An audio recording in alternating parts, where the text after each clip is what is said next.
Good morning ಸ್ನೇಹಿತರೆ, ಎಲ್ರಿಗೂ ನಮಸ್ಕಾರ. Welcome back to my channel. ಹೇಗಿದ್ದೀರಾ ಎಲ್ಲರೂ ಆರಾಮಾಗಿದ್ದೀರಾ ಅಂದ್ಕೊಳ್ತೀನಿ. ಇವತ್ತು ನೋಡಿ ನಾವು ಬೆಳಗಾವಿಯಲ್ಲಿರುವಂಥ ರಾಮಕೃಷ್ಣ ಆಶ್ರಮದಲ್ಲಿದ್ದೀವಿ. ಅಲ್ಲಿ ಪೋಷಕರ ಕಾರ್ಯಾಗಾರ ಶ್ರೇಷ್ಠ ಮಕ್ಕಳ ನಿರ್ಮಾಣ ಅನ್ನುವಂಥ ಒಂದು ಕಾರ್ಯಕ್ರಮ ನಡೀತಾ ಇತ್ತು. ಸೊ ಇಲ್ಲಿ ನಾವು ಕೂಡ ಭಾಗವಹಿಸಿದ್ವಿ. ಸೊ ನಿಮ್ಮ ಜೊತೆನೂ ಕೆಲವೊಂದು ವಿಚಾರಗಳನ್ನು ಶೇರ್ ಮಾಡ್ತಾಯಿದ್ದೀನಿ. ನ್ಯೂರೋಲಾಜಿಸ್ಟ್ ಆದಂತಹ ಪ್ರಶಾಂತ್ ಕಟ್ಕೋಳ್ ಸರ್ ಇದ್ದರು, ಹಾಗೆ ಮುರಳೀಧರ್ ಸರ್ ಅವರು ಕೂಡ ಇದ್ದರು. ಅವರು ಮೈಸೂರಿನ ರಾಮಕೃಷ್ಣ ಆಶ್ರಮದಲ್ಲಿ ವರ್ಕ್ ಮಾಡ್ತಾರೆ. ಸೊ ಕೆಲವೊಂದು ಮಾತುಗಳನ್ನು ನಿಮ್ಮ ಜೊತೆನೂ ಶೇರ್ ಮಾಡಬೇಕು ಅನ್ನಿಸ್ತು. ಸೊ ನೋಡಿ ಚೆನ್ನಾಗಿ ತಿಳಿಸ್ಕೊಟ್ರು. ಇಷ್ಟ ಆದರೆ ಹೇಗನ್ನಿಸ್ತು ಅಂತ ತಿಳಿಸಿ. ದೀಪ ಬೆಳಗುವುದರ ಮೂಲಕ ಕಾರ್ಯಕ್ರಮದ ಉದ್ಘಾಟನೆಯನ್ನು ಮಾಡಿದ್ರು. ಅಲ್ಲಿರುವಂಥ ಆಶ್ರಮದಲ್ಲಿರುವಂಥ ಸ್ವಾಮೀಜಿಗಳು ಕೂಡ ಇದ್ದರು. ಹಾಗೆ ಬಹಳಷ್ಟು ಜನ ಪೋಷಕರು ಬಂದಿದ್ದರು. ಒಂದು ಒಳ್ಳೆಯ ಕಾರ್ಯಾಗಾರ.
ಅಲ್ಲಿ ಹೋದಿಯಲ್ಲ ಅದೇ ಎಷ್ಟು ಕೆಲಸ ಮಾಡಬೇಕು, ಹಿಂಗೇನೋ ಮಾಡಬೇಕು.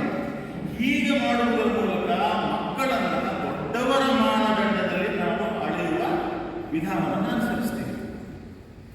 ಅವರನ್ನು ನಾವೇ ಆಗಿ ಯಾವಾಗ ನಾವೇ ಆಗಿ ನೋಡಬೇಕು ಆಗ ಏನಾಗುತ್ತೆ, ಮಕ್ಕಳನ್ನು ಅವರು ಇಷ್ಟು ಕೆಲಸ ಮಾಡಿ ಇಷ್ಟು ಟೈಮ್ ಕೊಟ್ಟಿದ್ದ ನಿನಗೆ ಇಷ್ಟನ್ನು ಮಾಡಿದ್ದೀನಿ. ಇದು ಕೆಲಸದ ಪ್ರಜ್ಞೆಯಿಂದ ಹೊರಡುವ ಮಾತು. ಆದರೆ ಮಕ್ಕಳಿಗೆ ಅದು ಆಟವಾಗಿಯೇ ಇರಬೇಕು. ಪಾಠವೂ ಆಟ, ಊಟವೂ ಆಟ. ನೋಡಿ, ಮಕ್ಕಳಿಗೆ ಊಟ ಮಾಡಿಸುವಾಗ ಏನು ಮಾಡ್ತಾರೆ, ಊಟ ಮಾಡುವಾಗ ಅದೊಂದು ಕೆಲಸ, ದೊಡ್ಡವರಿಗೆ ಕೆಲಸ. ಆದರೆ ನಮ್ಮ ಮಕ್ಕಳಿಗೆ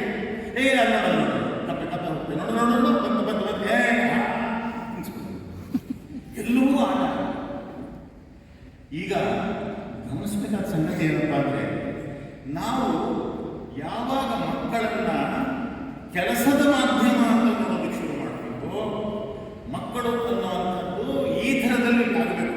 ಆದ್ದರಿಂದಲೇ ಶಿಕ್ಷಣದಲ್ಲೂ ಏನಾಗಿದೆ ಅಂತಂದರೆ, ನಾವು ಮಕ್ಕಳನ್ನು ಕೂಡುವ ಬಂಡವಾಳ ಮತ್ತು ಹಿಂಪಡೆಯುವ ಲಾಭ, ಇನ್ವೆಸ್ಟ್ಮೆಂಟ್ ಅಂಡ್ ರಿಟರ್ನ್ ಪಾಲಿಸಿಯಲ್ಲೇ ನಾವು ಮಕ್ಕಳನ್ನು ಬೆಳೆಸೋದಕ್ಕೆ ಪ್ರಯತ್ನ ಮಾಡ್ತೀವಿ. ಅಷ್ಟೇ ಅಲ್ಲ, ಮೊನ್ನೆ ಯಾವುದೋ ಒಂದು ಕೋರ್ಸಿಗೆ ಅಡ್ಮಿಷನ್ಗೆ ಕರ್ಕೊಂಡು ಹೋದಾಗಲೇ ಅವ್ರು ಹೇಳೋದಂತಂದ್ರೆ, ಸರ್ ಇದು ಪ್ಲೇಸ್ಮೆಂಟ್ ಆಗುತ್ತೆ ಅಲ್ವಾ? ಹೌದಾ, ಆಗುತ್ತೆ. ಪ್ಲೇಸ್ಮೆಂಟ್ ಆದಮೇಲೆ ಎಷ್ಟು ಪ್ಯಾಕೇಜ್ ಸಿಗ್ಬೋದು, ಸ್ಯಾಲ್ರಿ ಪ್ಯಾಕೇಜ್ ಅಂದರೆ ನಮಗೆ ಮಕ್ಕಳು ಕೂಡ ಇನ್ವೆಸ್ಟ್ಮೆಂಟ್ ರಿಟರ್ನ್ ಅಂತ ನಾವೇ ಬೇರೆ ಬೇರೆ ಹೂಡಿಕೆಗಳು, ಡಿಪಾಸಿಟ್ಗಳು, ಇನ್ನೊಂದು ಮತ್ತೊಂದು ಬಾಂಡ್ಗಳು ಎಲ್ಲ ಏನು ಇರ್ತೀವಲ್ಲ, ಅದರ ಒಂದು ಭಾಗವಾಗಿ ನಮಗೆ ಗೊತ್ತಿದ್ದೋ ಗೊತ್ತಿಲ್ಲದೇನೋ ಮಕ್ಕಳನ್ನು ನಾವು ಮಾಡ್ತಾ ಇದ್ದೀವಿ ಅಂತ ಅನ್ನೋದು. ಆದರೆ ಇದು ಯಾವ ರೀತಿಯ ಪರಿಣಾಮವನ್ನು ಬೀರುತ್ತೆ ಅಂತ ಅಂದರೆ, ಮೂಲಭೂತವಾಗಿ ಮಕ್ಕಳ ಕನಸುಗಳನ್ನು ಕಿತ್ಕೊಳ್ಳೋದು. ಮಕ್ಕಳು ಕೆಲಸದ ಲೋಕದ ಮೂಲಕ ಬೆಳೆಯೋದಲ್ಲ, ಕನಸುಗಳ ಲೋಕದ ಮೂಲಕ ಬೆಳೆಯಬೇಕು, ಇಮ್ಯಾಜಿನೇಷನ್. ಆದರೆ ನಾವು ಯಾವಾಗ ಅವರ ಇಮ್ಯಾಜಿನೇಷನ್, ಅವರ ಭಾವಲೋಕವನ್ನು ಹಾಳು ಮಾಡಿ ನಮ್ಮ ಹಾಗೆ ವಾಸ್ತವ ಲೋಕದಲ್ಲಿ ಇರಬೇಕು ಅಂತ ನಾವು ಅಪೇಕ್ಷೆ ಪಡ್ತೀವೋ, ಆಗ ಮಕ್ಕಳು ಯಾವಾಗ ಭಾವಿಸುವುದನ್ನು ಕಳೆದುಕೊಳ್ತಾರೋ ಆಗ ಬೆಳೆಯುವುದನ್ನು ಕೂಡ ಕಳೆದುಕೊಳ್ಳುವಾಗೆ ಆಗತ್ತೆ ಅನ್ನೋದು. ಇದು ಎಲ್ಲ ಶಿಕ್ಷಣ ತಜ್ಞರು, ಮನಃಶಾಸ್ತ್ರಜ್ಞರು ಪ್ರಯೋಗವನ್ನು ಮಾಡಿ ನಿರ್ಧಾರ ಮಾಡಿರುವಂತಹ ವಿಚಾರ. ಆದ್ದರಿಂದ ಏನಪ್ಪ ಅಂದರೆ, ಮಕ್ಕಳು ಬೆಳೆಯುವುದಕ್ಕೆ ಮಕ್ಕಳದೇ ಆದ ನಿಯಮಗಳಿವೆ ಹೊರತು ದೊಡ್ಡವರು ಮಕ್ಕಳಿಗಾಗಿ ಮಾಡುವ ನಿಯಮಗಳ ಮೂಲಕ ಮಕ್ಕಳು ಬೆಳೆಯುವುದಿಲ್ಲ. ಇದು ದೊಡ್ಡವರಾದ ನಮಗೆ ಅರ್ಥ ಆಗಬೇಕಾದ ಮಾತು. ಅದರಿಂದಲೇ ವರ್ಷದ ಒಂದು ಮಾತಿದೆ, ಏನಂದ್ರೆ ನಾವು ಸಾಮಾನ್ಯ ಅನ್ಕೊಂಡಿರ್ತೀವಿ, ನಾವು ಅಥಾರಿಟಿ, ನಾವು ಮಕ್ಕಳಿಗೆ ಕಲಿಸ್ತೀವಿ, ನಾವು ಮಾರ್ಗದರ್ಶನ ಮಾಡ್ತೀವಿ ಅಂತ. ಅವ್ರಿಗೆ ಗೊತ್ತಿಲ್ಲ, ಮಕ್ಕಳು ಅವರಿಗೆ ಗೊತ್ತು, ಹುಡುಗಾಟ ಅಂತಂತೀವಿ. ವರ್ಡ್ಸ್ವರ್ತ್ ಹೇಳ್ತಾನೆ, child is the father of man. ಅಂದರೆ ಮನುಷ್ಯ ಮಕ್ಕಳ ಮೂಲಕ, ಇವನು ಅನ್ಕೊಂಡಿರ್ತಾನೆ ನಾನು ತಂದೆ, ಇವನು ಪುತ್ರ, ಇವನು ಪುತ್ರಿ ಅಂತ. ಆದರೆ ವಾಸ್ತವವಾಗಿ ಅವರ ಮೂಲಕ ಈತನ ಪ್ರಜ್ಞೆಯ ವಿಕಾಸ ಆಗೋದಕ್ಕೆ ಸಾಧ್ಯ ಆಗುತ್ತದೆ. ಮಕ್ಕಳ ಮೂಲಕ ಪೋಷಕರು ಬೆಳೀತಾರೆ. ಆದ್ದರಿಂದ child is the father of man. ಹೀಗಾಗಿ ನಾವು ಆಗಬೇಕಾದ್ದೇನಪ್ಪ ಅಂತಂದರೆ, ವಿವೇಕಾನಂದ ಹೇಳ್ತಾರೆ, ಒಂದು ಗಿಡ ಬೆಳೆಯೋದಕ್ಕೆ ನಾವೇನು ಮಾಡ್ತೀವಿ, ಗೊಬ್ಬರ ಹಾಕ್ತೀವಿ, ಬೀಜ ಹಾಕ್ತೀವಿ, ಗೊಬ್ಬರ ಹಾಕ್ತೀವಿ, ನೀರು ಹಾಕ್ತೀವಿ, ಪಾತಿ ಕಟ್ತೀವಿ, ಏನೇನೋ ಮಾಡ್ತೀವಿ. ಆದರೆ ಬೆಳೆಯೋದು ಯಾವುದು? ಗಿಡ ತನ್ನಷ್ಟಕ್ಕೆ ತಾನೇ ಬೆಳೀಬೇಕು. ದಿನ 2 ಇಂಚು ನಾವು ಅದನ್ನು ಕೀಳ್ತಾ ಎಳಿತಾ ಹೋದರೆ ಬೆಳೆಯುತ್ತಾ. ಹಾಗೇನೆ ಮಕ್ಕಳ ಬೆಳವಣಿಗೆ ಆಗಲಿ, ವಿದ್ಯಾರ್ಥಿಗಳ ಕಲಿಕೆ ಆಗಲಿ ಆಗೋದು ಏನಪ್ಪ ಅಂದರೆ, ನಾವು ಬರೀ ಫೆಸಿಲಿಟೇಟರ್ಸ್ ಹೊರತು ಅದಕ್ಕೆ ಪ್ರತಿರೋಧಕವಾದ ಸಂಗತಿಗಳನ್ನು ತೆಗೆದುಹಾಕುವುದರ ಮೂಲಕ ನಾವು ಅದನ್ನು ಬೆಳೆಸಬೇಕೇ ಹೊರತು ನಾವೇ ಅದರ ಎಲ್ಲ ಜವಾಬ್ದಾರಿಯನ್ನು ತಗೊಳ್ತೀವಿ ಅಂದರೆ ಅವರು ನಮ್ಮ ಥರನೇ ಆಗ್ತಾರೆ. ಸ್ವಲ್ಪ ಯೋಚನೆ ಮಾಡಿ. ಸಿದ್ಧಾರ್ಥನ ತಂದೆ ಶುದ್ಧೋಧನ ಸಿದ್ಧಾರ್ಥನನ್ನು ಬೆಳೆಸೋದಕ್ಕೆ ಪೂರ್ತಿಯಾಗಿ ಅವನ ಇಚ್ಛೆ ಪ್ರಕಾರವೇ ಕೊಟ್ಟಿದ್ದರೆ ಸಿದ್ಧಾರ್ಥ ಬುದ್ಧ ಆಗ್ತಾ ಇಲ್ಲ. ಇನ್ನೊಬ್ಬ ಪಾಳೆಗಾರ ಆಗ್ತಾ ಇದ್ದ, ಕೆಟ್ಟ ಪಾಳೆಗಾರ. ಏನು ಇಷ್ಟ ಇಲ್ಲ. ಜೋಸೆಫ್ ಅನ್ನುವ ಬಡಗಿ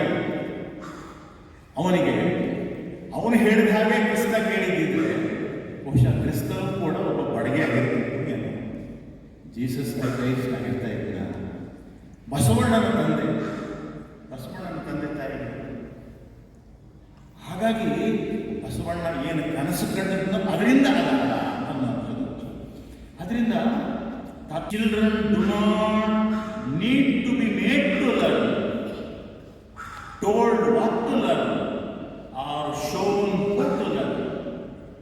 ಮಕ್ಕಳನ್ನ ಏನು ಕಲಿಯಬೇಕು ಅಂತ, ಹೇಗೆ ಕಲಿಯಬೇಕು ಅಂತ ನಾವು ಹೇಳಿ ಮಾಡಿಸಬೇಕಾಗಿಲ್ಲ. ಅವೇನು ಹೇಳ್ತಾ ಅಂದರೆ, if we give them access to enough of the world, they will see what things are truly important to us and to others, and they will make for themselves a better path into that world than we could make for them. ಅವರ ಪರವಾಗಿ ನಾವು ಭಾವಿಸೋಕೆ ಹೋದರೆ ಅವರ ಲೋಕವನ್ನು ನಾವು ಕುಂಠಿತಗೊಳಿಸುವ ಹಾಗಾಗುತ್ತೆ. ಅವರ ಸಹಜವಾಗಿ ವಿಕಾಸ ಆಗುವುದಕ್ಕೆ ಬಿಡಬೇಕು ಅಂತ. ಮಕ್ಕಳು ಏನಾಗಬೇಕು ಅನ್ನೋದನ್ನು ಮಕ್ಕಳೇ ತೀರ್ಮಾನ ಮಾಡಬೇಕು. ಹಾಗೆ ಆಲೋಚನೆ ಮಾಡುವಂಥ ಒಂದು ಪ್ರಬುದ್ಧತೆ ಏನಿಲ್ಲ, ಅದನ್ನು ಅರ್ಥ ಮಾಡಿಕೊಳ್ಳಬೇಕು ಅಂತಂದರೆ ಇಂಥ ಕಾರ್ಯಾಗಾರಗಳು, ಈ ಬಗೆಯ ಮಾತುಗಳು ಒಂಥರದಲ್ಲಿ ಏನಪ್ಪ ಅಂದರೆ, ಇವು ನಮಗೆ ಕರೆಕ್ಷನ್. ನಾವು ಯಾವುದೋ ಒಂದು ಅಥಾರಿಟಿ ಈಗೋ ಇಟ್ಕೊಂಡಿರ್ತೀವಲ್ಲ, ಇದು ನಮಗೆ ಒಂದು ತಿದ್ದುಪಡಿಯ ಹಾಗೆ ಕೆಲಸ ಮಾಡುತ್ತೆ ಅಂತ ಒಂದು ಸಾರ್ಥಕವಾದ ಸನ್ನಿವೇಶವನ್ನು ಪೂಜ್ಯ ಸ್ವಾಮೀಜಿಯವರು ಇಲ್ಲಿ ಕಲ್ಪಿಸಿಕೊಟ್ಟಿದ್ದಾರೆ. ಇದರಲ್ಲಿ ನಾವೆಲ್ಲರೂ ಭಾಗಿಗಳಾಗಿ ಸ್ವಾಮಿ ವಿವೇಕಾನಂದರು ಅಡಿ ಇಟ್ಟ ಈ ನೆಲದಲ್ಲಿ ಧನ್ಯರಾಗೋಣ ಅಂತ ಹೇಳ್ತಾ ನನಗೆ ಈ ಒಂದು ಅವಕಾಶವನ್ನು